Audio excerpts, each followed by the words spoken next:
Atong tun-an ang pulong sa Dios uban sa sermon ang singgit ni Josue. Mga 3,500 ka tuig kanhi, ang mga Israelita mibiya sa Ehipto ang yuta sa sala ug niadto sa Kanaan ang yutang gisaad. Ang ilang 40 ka tuig nga panaw mao itaas nga yugto nga puno sa lain-laing matang sa pagputli. Apan sa ulahi, sumala sa gisaad sa Dios, nakasulod sila sa Kanaan. Gipildi sa Dios ang tanang nagpuyo sa Kanaan aron ihatag ang yuta sa iyang katawhan, gitugutang makuha nila kini.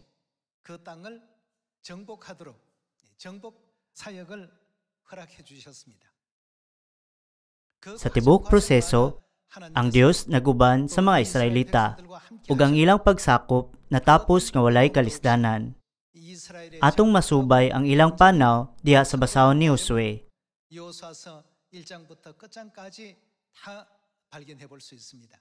Ang Biblia nag-record nga si Josue ug Caleb lamang ang nakasulod sa Kanaan, gikan sa 600,000 ka lalaki nga migula sa Ehipto.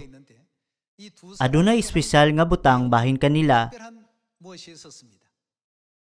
Dili lang paglaom sa Kanaan ang anaa kanila, apan aduna usab sila pagtuo sa saad sa Dios. Dili ba kita nakadawat sa saad sa Dios alang sa gingarian sa langit? Ang walay katapusang gingarian sa langit nagkaduol na. Sa 40 ka tuig nga panaw, ang mga Israelita miingon, dili ba mas maayo nga magpuyo kita sa kamingawan? O dili ba mas maayo nga mobalik sa mga adlaw sa dihang kita nagpuyo sa Ehipto? Ang Biblia nagulagway sa lain-laing matang sa mga tawo. Karong panahon na usab, daghang mga tawo ang nagtuo sa Dios ug naglaom sa langit. Apan, nagpadaog sa kalibutanong tinguha.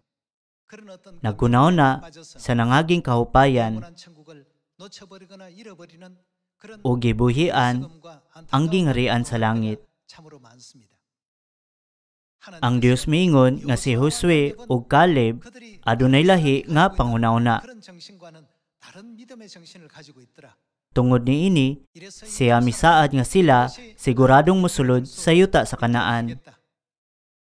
Ining paagiha, ang Dios misaad o gipahibalo kini. Karon, ang mga tao nagtinanga sa pagkumpara sa ilang kaugalingon sa uban, nagunaw na kining tawhan na lingaw kaayo ug kinabuhi. Apan, unsa usab sa ako?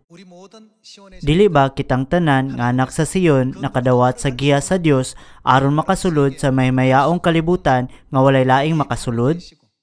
Dili ba siya nag-andam sa maymayaong gingharian sa langit alang kanato?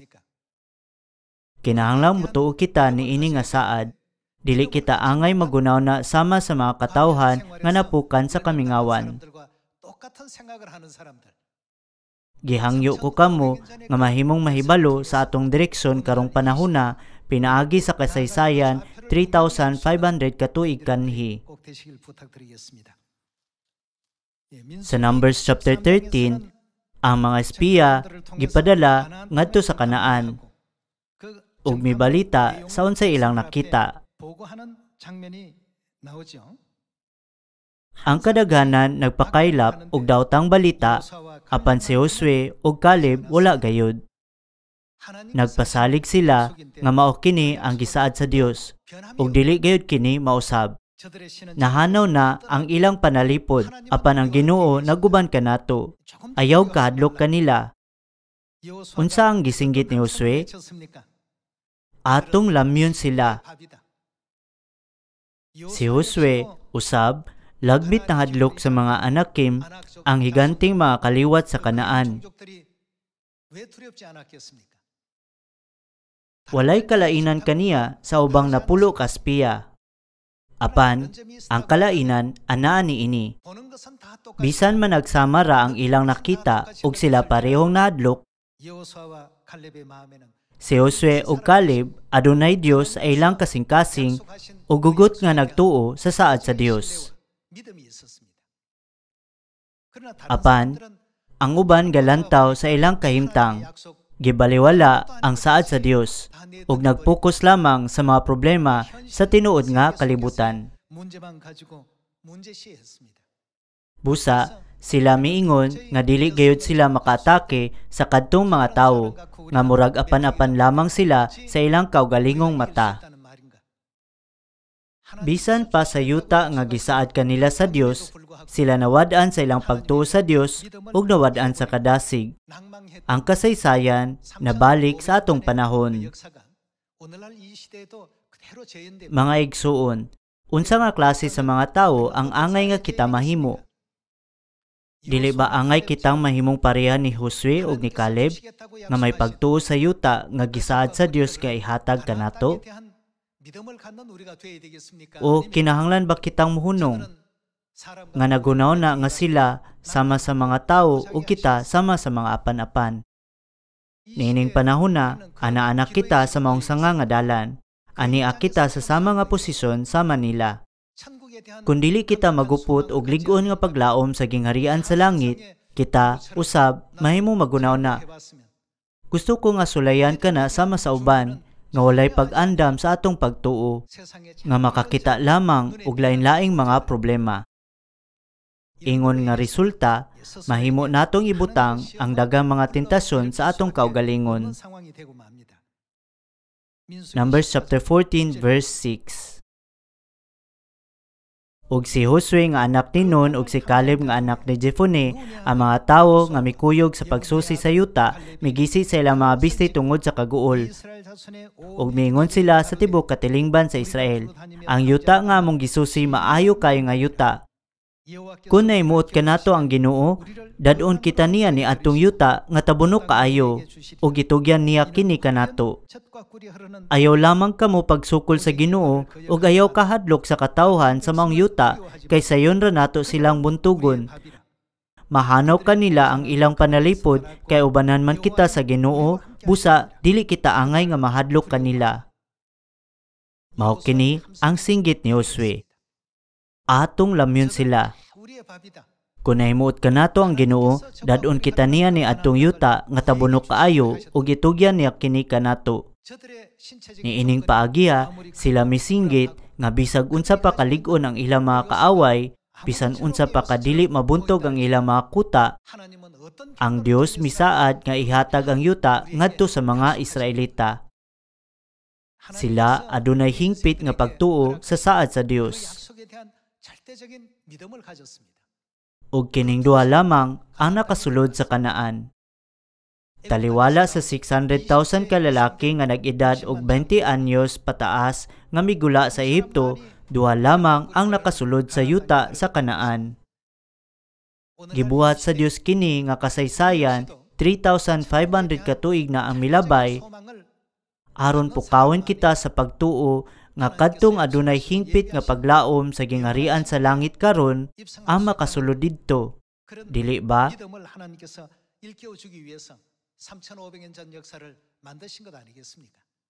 Samtang nagkinabuhi kita ni ining kalibutana, kita gilibutan sa talagsaong mga talan-awon, madanihong mga atraksyon o madanihong estilo sa kinabuhi. Kining mga butanga makahimo kanatong mausisaon, maghatag og kasina ug mahimong mangandoy sa unsay gikalingawan sa uban. Apan, asa man ang atong kinadak-ang tumong? Ang dalan nga atong gilaktan nagpadulong sa spiritual nga Kanaan. Dili ba kita anaa sa panaw ngadto sa walay katapusan nga gingharian sa langit?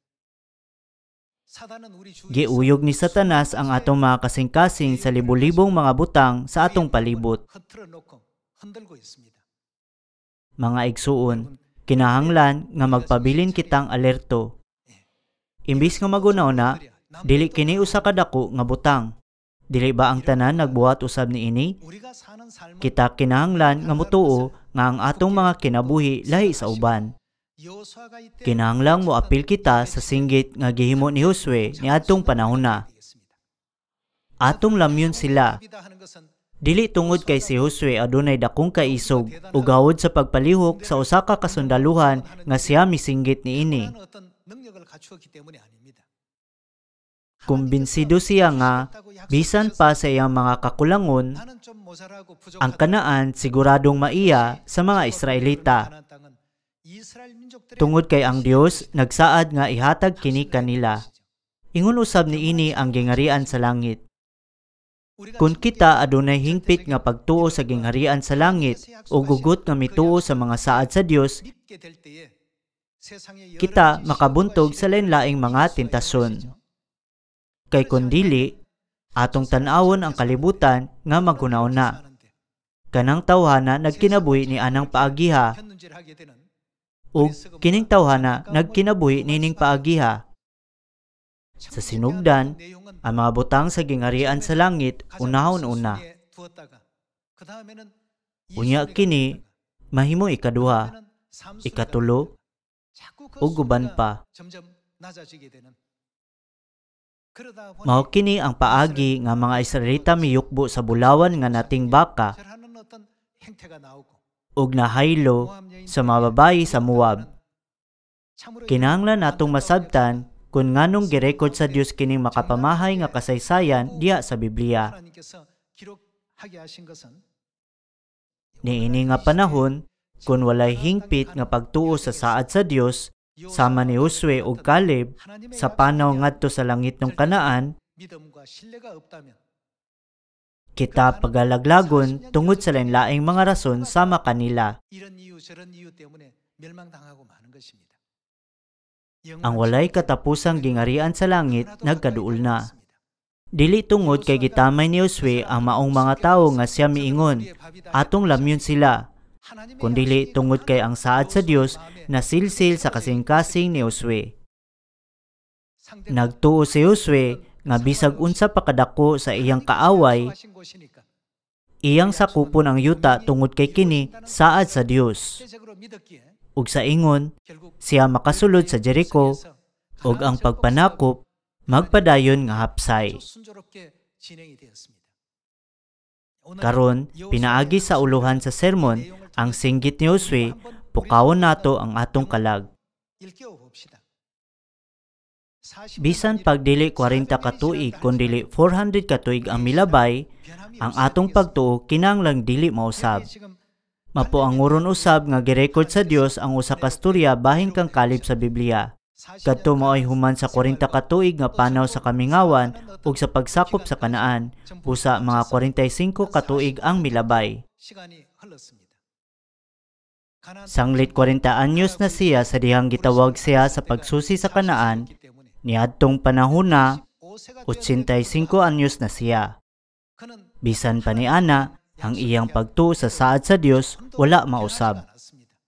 Busa, iyang gihangyo ang labing lisod nga bukirong rehiyon alang sa iyang kaugalingon. Ang mga anakim, usa ka kaliwat sa mga higante, nagpuyo sa maong rehiyon. Usa ka tribo nga nailhan tungod sa ilang dako nga gidak-on ug dako nga kusog didto. Apan kining 85 anyos nga tawo miingon, busa ihatag kanako kining kabungturan, abugon ko sila. Ang uban nahimong kampante na. Hinungdan nga si Josue naguol, ug busa iyang giawhag sila. Kanusa pa ba kamo mosulod aron pagpanag-iya sa yuta nga gihatag kaninyo sa Ginoo ang Dios sa inyong katigulangan? Wala ba kini na record sa Joshua chapter 18? Ining panahon na usab, kinahanglan nga magbaton kita sa samang pagtuo nila Caleb o Josue. Sama nga ang Dios misaad kanila sa Kanaan, siya misaad kanato sa gingharian sa langit. Aron masiguro ang dapit nga gisaad sa Dios, si Caleb walay kakapoy nga nagpadayon bisan sa edad nga 85. May sugong miadto sa mga dapit nga gikahadlukan sa uban nga duulon. Siya miingon nga tungod kay kini maong saad nga yuta, bisan pa kun ang mga lumulupyo mas daghan pa kaysa mga anakim, siguradong papahawaon niya sila. Atong unaon ang kasaysayan ni Caleb, kinsa may padayon uban ang pagtuo sa saad sa Dios. Ang Dios miingon nga ang espiritu sa pagtuo ni Caleb dili ikatandi sa uban. Busa, ang Dios mihatag og espesyal nga pagdayeg kang Josue ug Caleb ug sila lamang ang gitugutan nga makasulod sa Kanaan. Sa Numbers chapter 14, kini na isulat. Sayon ra nato silang buntugon. Kini ang verse 9. Mahanaw kanila ang ilang panalipod kay ubanan man kita sa Ginoo. Busa dili kita angay nga mahadlok kanila. Mao kini ang singgit ni Josue. Kining duha ka lalaki nahimong ehemplo kung kinsay makasulod sa Kanaan. Atong tan-awon usab kung giunsa pagtimbang-timbang sa Dios si Caleb. Numbers chapter 14 verse 20. Unya ang Ginoo mingon, gipasaylo ko sila sumala sa imong gihangyo, apan sa pagkatinuod tungod kay buhi ako ug ang tibok kalibutan na puno man sa akong himaya, walay mahibiling buhi ni ining mga tawhana ug makasulod ni atong yutaa. Nakakita sila sa akong himaya ug sa mga milagro nga akong gihimo dito sa Egypto ug sa kamingawan, apan gisulayan gihapon nila ako sa ikanapulo na kahigayon ug wala sila mamati sa akong tingog. Walay usa kanila nga makakita sa yuta nga gisaad ko nga ihatag silang katigulangan. Wala gayud kanila nga nagsalikway kanako makasulod nini, apan ang akong alagad nga si Caleb unsa may naa niya kay nagbaton man siya lahi nga espiritu. Ang Dios nagingon nga ang iyang pagtuo lahi kaysa niadtong nahulog. Sa English nga Biblia, kini nagingon nga siya adunay different spirit. Ang iyang espiritu sa pagtuo lahi niadtong nahimong kurap ug miundang.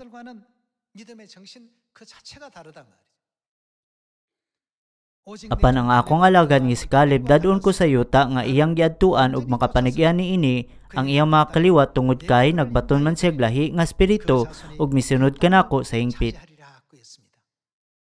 Mga igsuon, si Josue ug Caleb misulod sa Kanaan nga nagdagayday sa gatas ug dugos. Dili lang nato kinitan-awon nga usa ka makasaysayang panghitabo. Hinuon, aron makasulod sa mga turong gingarian sa langit, kita kinahanglan adunay hingpit nga pagtuo sa saad sa Dios, sama ni Josue o Caleb. Unsa ka kung wala kita ni anang matanga sa pagtuo? Moingon kita ang mga tao sa kalibutan nagkinaboy sama ni ini. Kung imong tanawon ang kinaboy sa mga tao dinhi sa kalibutan, ang sudad nga dalangpanan, silang tanan adunay kasakit. Kining tanan kay giputos lang og maayo. Mao kana ang kadaghanan sa kinabuhi sa mga tawo. Busa, ang Dios nagtan-aw sa kinabuhi sa katawan uban ang kaluoy. Wala ba siya nag-andam alang kanato ug usa ka kalibutan din wala nay kamatayon, pagbangutan o kasubo kundili nag-awas nga kalipay? Sama nga iyang giandam ang Kanaan nga nagdagayday sa gatas ug dugos alang sa mga Israelita, siya nag-andam sa gingarian sa langit alang kanato. Atong tanawon usab ang Numbers chapter 14 verse 30. Atong susihon kung nganong gipili sa Dios si Josue o Caleb sa pagsulod sa Kanaan. Nining paagiha, mahimo kitang muduol sa Dios nga adunay ingon nga pagtuo ug ingon nga paglaom. Chapter 14 verse 30. Walay usa kanila nga makaadto sa yuta nga gisaad ko nga kapuy-an gawas kang Caleb nga anak ni Jephunneh ug kang Josue nga anak ni Nun. Kung hunaw-naon nato ang maayo nga gihimo ni Josue ug Caleb, wala gyud nila gibiyaan ang paglaom para sa Kanaan. Bisan sa usa ka gutlo, ug aduna sila hingpit nga pagsalig sa mga saad sa Dios. Pinagi sa paghatag silang tibok kaugmaon niini, nabuntog nila ang Kanaan.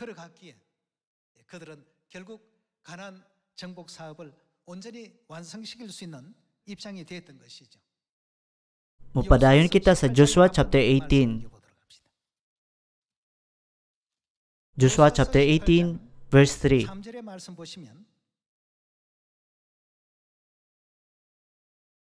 Busa giingnan ni Josue ang katawan sa Israel. Kanus apa ba kamo musulod aron pagpanag-iya sa yuta nga gihatag kaninyo sa Ginoo ang Dios sa inyong katigulangan. Gihubad kini sa laing hubad nga hangtod kanus aka mo maghulat una ninyo sugdan ang pagsakop sa yuta. Ang Dios nagsaad nga ihatag ang Kanaan sa mga Israelita, dili ba? Tungod kay ang Dios nagsaad, ang ilang misyon mao ang pag-adto ug pagpanag-iya niini. Apan, ang 7 ka tribo nagduha-duha. Nagdumili sila sa paglihok. Naguol si Josue kay gilangan nila ang pagsakop sa yuta. Busa siya miingon, kanus apa ba kamo musulod aron pagpanag-iya sa yuta? Sa laing bahin, si Caleb dili sama kanila. Nganong gitugutan sa Dios si Josue o Caleb sa pagsulod sa Kanaan? Atong tanaw ng Joshua chapter 14 verse 6.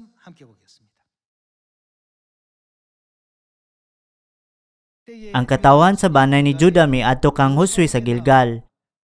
Giingnan sa ni Caleb, ang anak ni Jephunneh nga kinisihanon, nasayod ka sa gingon sa Ginoo kang Moises, ang alagad sa Dios dito sa Kades Barnea may tungod kanimo ug kanako. Nagpanuigon ako 40 sa dihang gipadala ako ni Moises nga sulugon sa Ginoo gikan sa Kades Barnea aron pagpangispiya sa yuta. O gibalitaan ko siya bahin sa akong nasayran. Verse 8.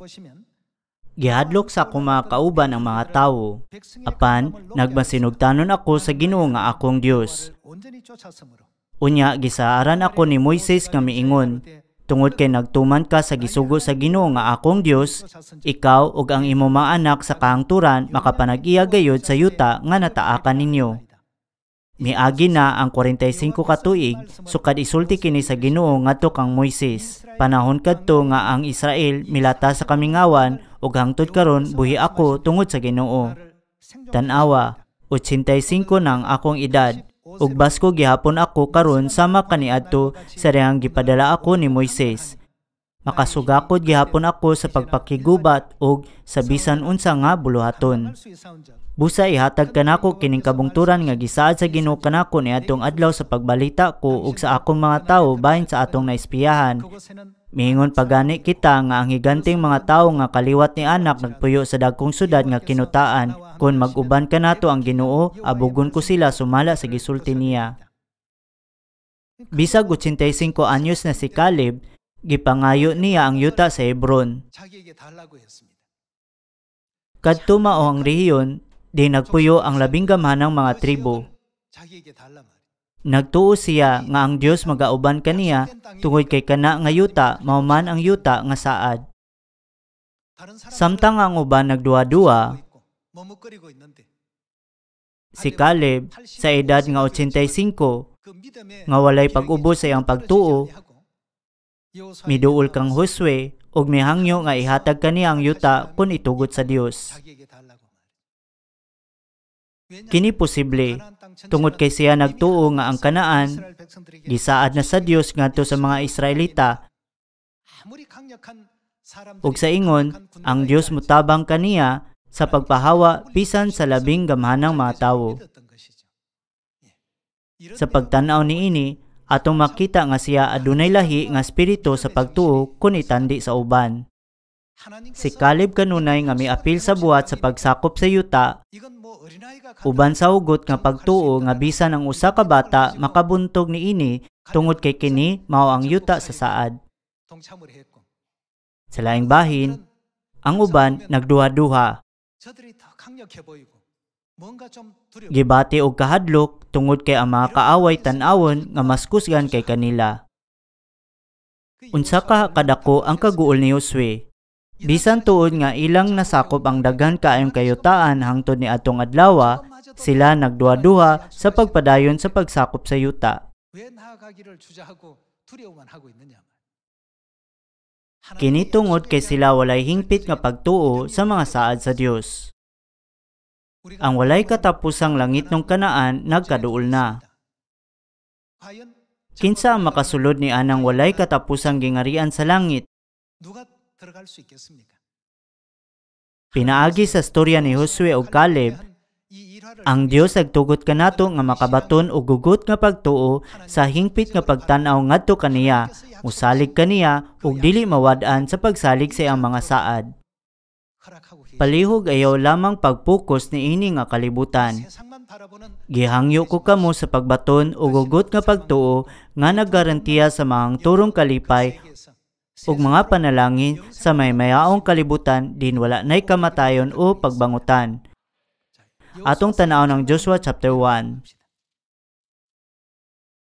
Atong tanaw ng verse 1 hangtod 9. Human mamatay ang sulugon sa Ginoo nga si Moises, ang iyang katabang nga si Josue nga anak ni Nun giingnan sa Ginoo. Patay na si Moises nga akong alagad, busa ikaw ug ang tanang katawan sa Israel, pangandam kamo sa pagtabok sa suba sa Jordan ug lakaw ngadto sa yuta nga gihatag ko kaninyo. Sumala sa gingon ko kang Moises, gihatag ko kaninyo ang tanang yuta nga inyong pag-aagian. Kini mao ang saad sa Dios. Ihatag ko kaninyo ang tanang yuta nga inyong pag-aagian. Ang Dios balik-balik nga misaad nga ihatag kini kanila. Bisag unsa pa kagamhanan ang mga lumulupyo niini.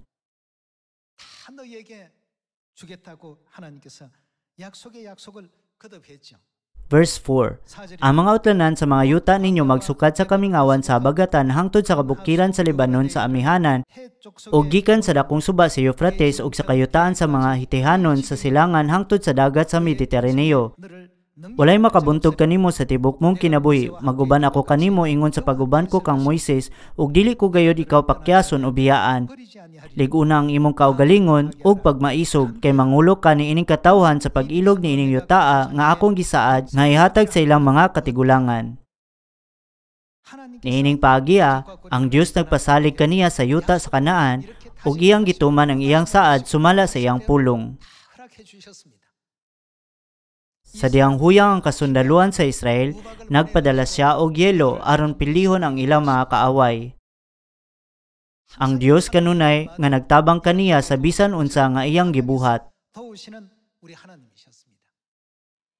Kita usab kinahanglan makasinati ug makaamgo nga ang Dios kanunay motabang kanato.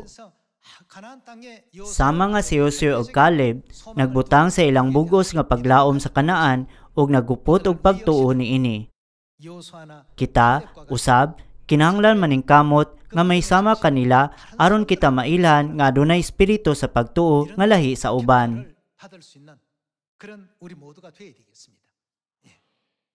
Atong ipadayon ang pagtanaw sa verse 6. Liguna ang imong kaugalingon og pagmaisog kay mangulo ka ni ining katawan sa pag-ilog ni ining yutaa nga akong gisaad nga ihatag sa ilang mga katigulangan.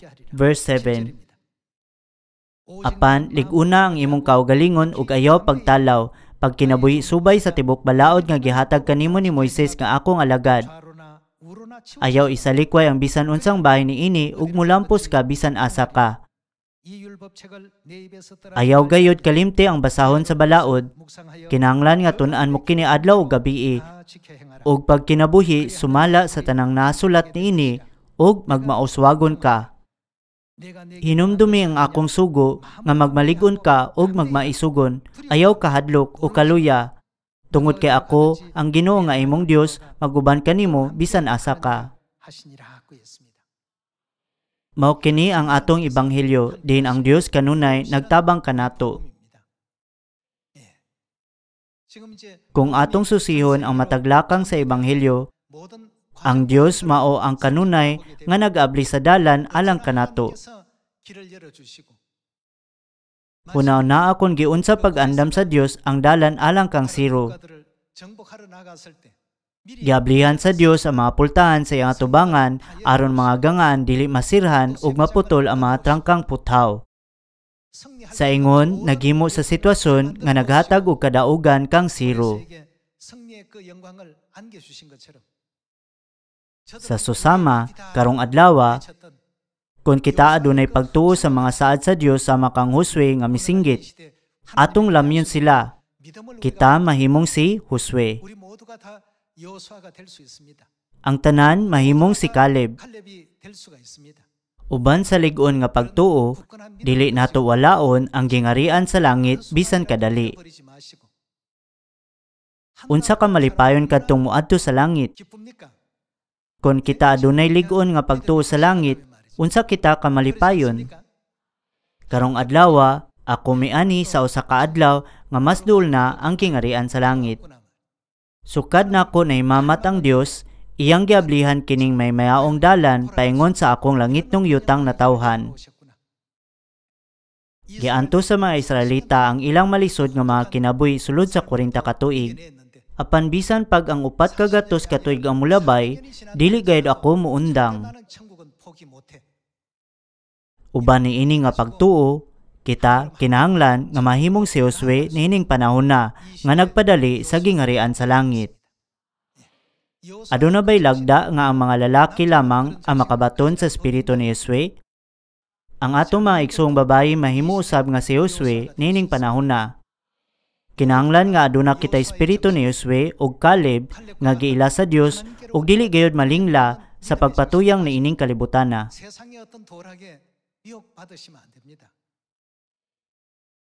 Kini mahimong tinubdan sa pagbasol ug kini mahimong lisod kaayo. Ang dalan nga atong giagian nagpadulong sa langitong kanaan. Dili nato kini kalimtan, apan painumduman ang atong kaugalingon niini nga pangunaw na aron makaandam kita ug abunda nga lana sa pagtuo alang sa adlaw nga moabot si Amahan. Hinaot nga kitang tanan may sama sa maalamong 5 kadalaga nga nag-abi-abi sa pamanunon uban sa maong pagtuo. Niining panahon na, gikinahanglan nato ang singgit ni Josue. Nagkinahanglan kitag pagtuo sama kang Josue ug Caleb.